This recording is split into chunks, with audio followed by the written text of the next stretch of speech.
Hi, my name is Errol Heron, and I'm a MACM student from Urshan Graduate School of Theology. I'll be presenting today on hospitality. In this presentation, I'll define what hospitality is.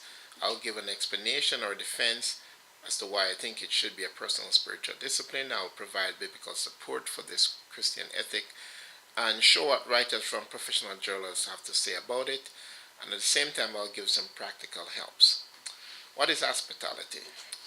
The dictionaryreference.com defines hospitality as the friendly reception and treatment of guests and strangers, or the quality or disposition of receiving and treating guests and strangers in a warm, friendly, and generous way. The word is derived from a Middle English word um, that is pronounced hospitalite. In his book Entertaining Angels, Arthur Atterbury defines hospitality as would be understood by the ancient Mediterranean world as the act of assisting one or more travelers for a limited amount of time. Based on these definitions, we can get three things. One, some kind of service is provided. This service may be in the form of refreshment, lodging, protection, entertainment, or assistance of some other form. Example given directions. As two, the service is provided to strangers. It is not hospitality if it is to friends or neighbors, at least not in the biblical sense of the word. It is expected that the service is provided to someone who, for all intents and purposes, is a stranger, not familiar with you or your own home. This has some implications which I will get into later.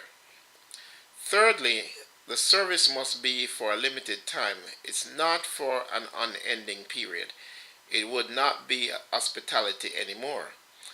The guests would be expected to leave or move on after service has been rendered.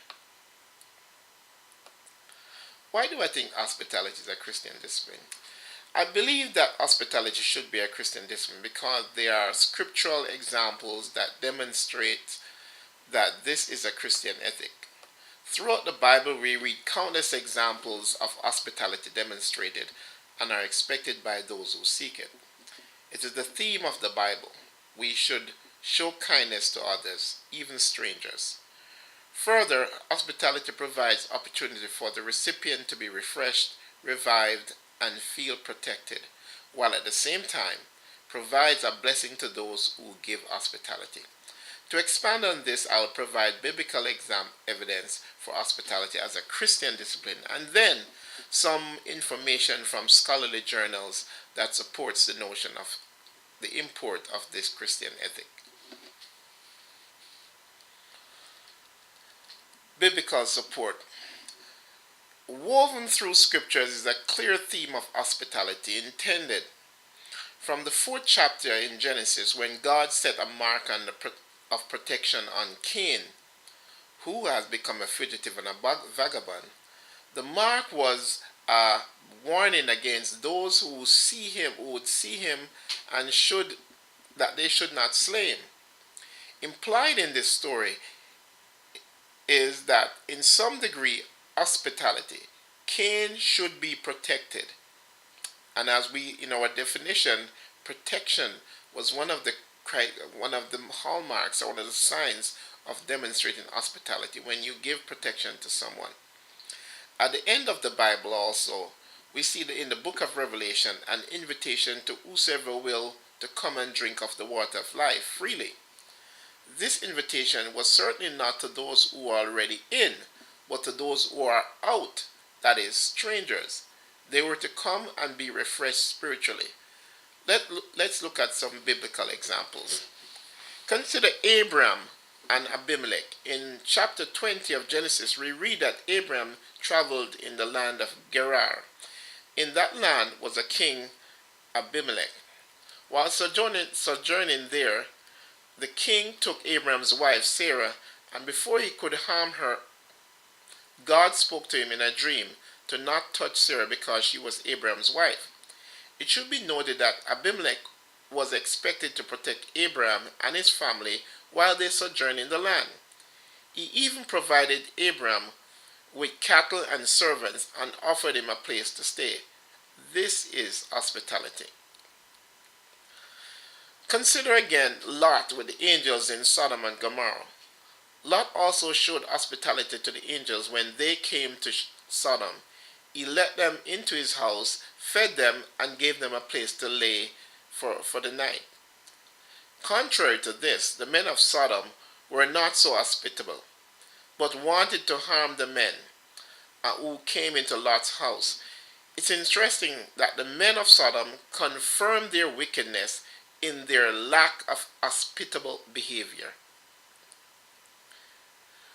We are commanded in the Bible to care for strangers. In Leviticus 19, verses 33 and 34, it writes, "When a stranger resides with you in your land, you should not do him wrong. The stranger who resides with you shall be to you as the native among you, and you shall love him as you love yourself, for you were aliens in the land of Egypt. I am the Lord your God." The NASB version. The Bible also refers to the people of God as strangers and sojourners. In Leviticus 25, verse 23, it reads, "The land must not be sold permanently, because the land is mine, and you reside in my land as foreigners and strangers." Also in the New Testament, Christians are referred to as strangers and pilgrims. At the day of judgment, we'll be judged based on whether we showed hospitality to others or not. In Matthew 25, verse 35 and verse 43, we read, "For I was hungry, and you gave me something to eat. I was thirsty, and you gave me something to drink. I was a stranger, and you invited me in." And also in verse 43 it says, "And I was a stranger." The first part was referring to those that were referred to as sheep. And the second part will relate to those who were referred to as goat, who did not do the things that were expected. And it reads this, "I was a stranger, and you did not invite me in. I needed clothes, and you did not clothe me. I was sick and in prison, and you did not look after me." See, hospitality is written all over, and even an expectation, and we will be judged on Judgment Day because of a lack of hospitality shown. Really, it really is. Did we do what Christ expects us to do? Did we show love to others? There's a biblical injunction in the New Testament that we should make sure that we entertain strangers because we might entertain angels without knowing. Hospitality, from the research that I've looked at, hospitality is linked to the idea of justice, equality, compassion, and generosity. Reynolds, in expounding on the virtue of hospitality, writes, "This ethic of exchange insinuates that human beings share a baseline dignity that is vulnerable and can be imperiled when exposed, fostering a dependence upon generosity of others. Justice requires an economy of compassionate reciprocity that welcomes the vulnerable strangers. Through hospitality, we display a sameness with others who may not like us, but share in a common humanity. We see ourselves as vulnerable, and we can grant the same courtesy that we would like others like of ourselves. If we were found in a similar situation, hospitality also humbles us to see ourselves as God sees us, as strangers, needing to be rescued from the perils of this world. We are able to empathize with the traveler. Just a second there.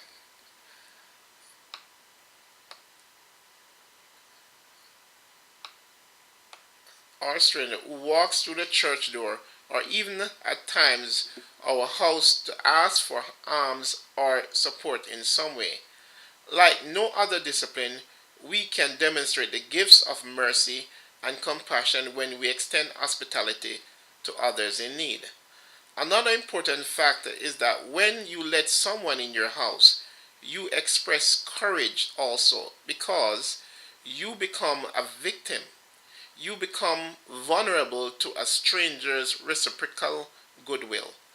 As Reynolds writes, and I quote, it would not be hospitality if the householder merely selected in advance those who are either by law or status fit somehow to receive the right of mercy and compassion. Out of a sense of abundance, then, the host simply welcomes another, trusting that on the basis of a shared humanity, there is good at hand. Such trust places one in the hands of another, dependent on his or her goodwill. Stated negatively, this entails the risk of letting go of protective prejudgments, assumptions, expectations.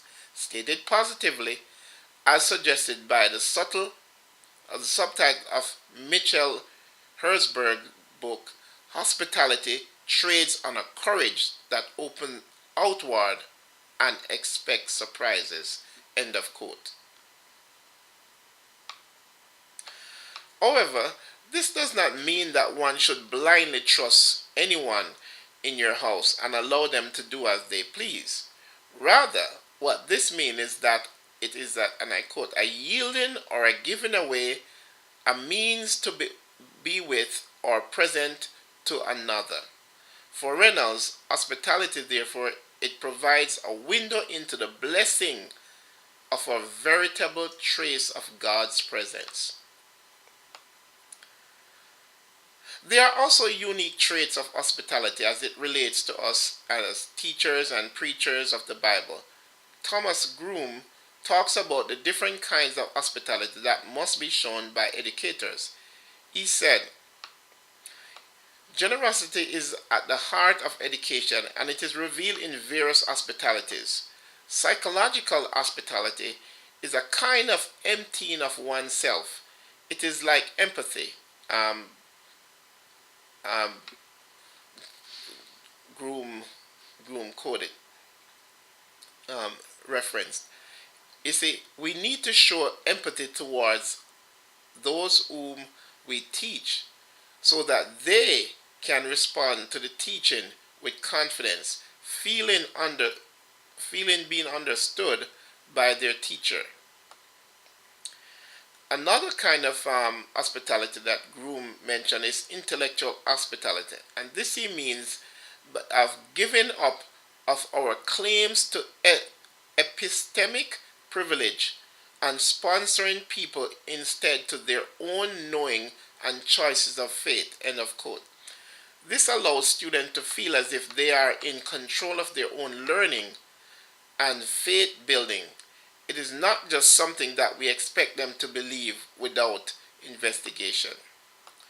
Another form of hospitality is ecclesial hospitality, which I quote, he said, we are to educate for communities of faith that are marked by inclusivity, mutuality, collegiality, and genuine respect, where there's a welcome for all, saints and sinners alike, to feel at home. End of quote. Richard Irving conducted a doctoral ethnographic fieldwork experiment at an English Benedictine monastery, and to determine what community meant within the monastery and its relatedness to the wider community. He says it this way, and I quote, he's interested in the UK religious experience, ritual and mysticism, and the question of what it means to be detached from or engage with the world. His current research investigates scripture reading as a learned bodily practice with a focus on eye movement. End of quote.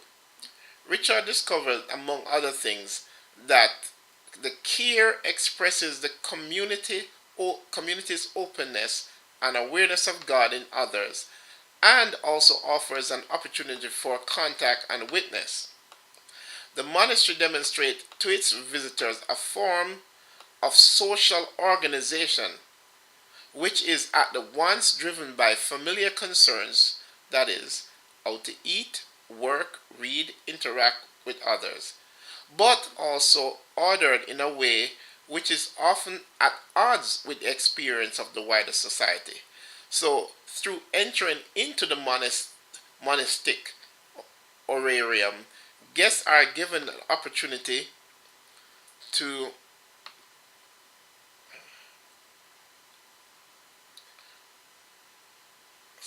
sorry about that. So, through enter into the pardon.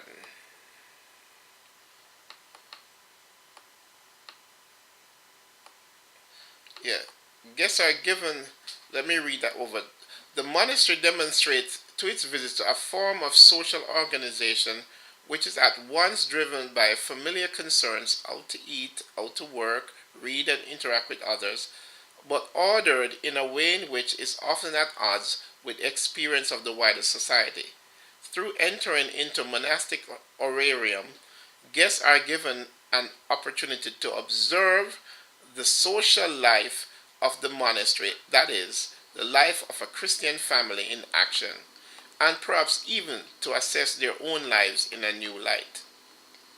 So we see in a situation where people in a monastic living, even though it seems secluded from society because others are welcome into that place, they are shown a kind of lifestyle through being guests where they can stay there and enjoy the experiences of those who live there.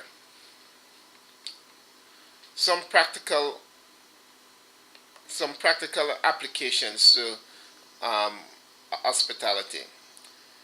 I like what I see what the Filipino groups do at our church. They tend to have dinner together after church. Those who are visitors get a chance to eat with them and fellowship as part of their group.